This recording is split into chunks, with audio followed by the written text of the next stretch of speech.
Have you ever wondered why some people actually prefer being alone? No noise, no crowd, no constant conversations, just silence. In a world obsessed with socializing and staying connected, these people feel completely at peace in their own company. But is it loneliness or something much deeper? Psychology says people who like staying alone aren't strange. They're different in a powerful way, and their mindset reveals something most people will never understand. Let's break down the real psychology behind people who prefer solitude. These people don't avoid others.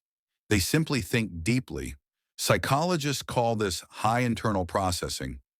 Their brain analyzes emotions, decisions, and experiences on a deeper level than most people. Crowds distract them.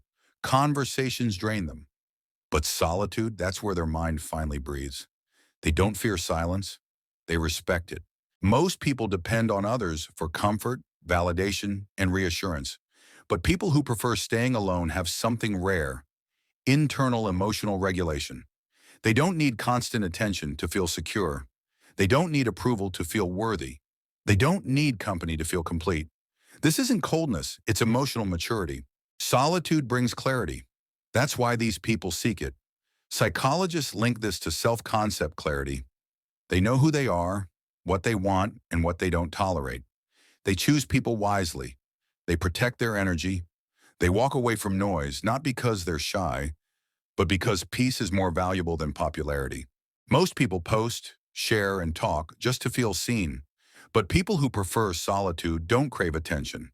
They have what psychology calls a low external validation need. Their worth comes from within, not from likes or approval.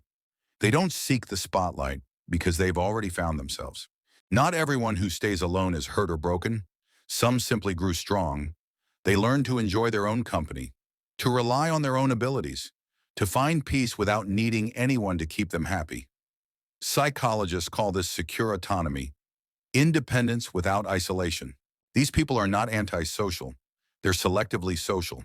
They choose depth over numbers. One real connection matters more than 10 meaningless ones. They'd rather sit with someone who understands silence than a crowd that fears it. So what does all this mean? People who love being alone aren't lonely. They're self-aware, emotionally strong, introspective, and deeply connected to themselves. They don't run from the world. They simply refuse to lose themselves in it. The real question is, do you prefer being alone because it's peaceful? Tell me in the comments. I'm curious which type you are.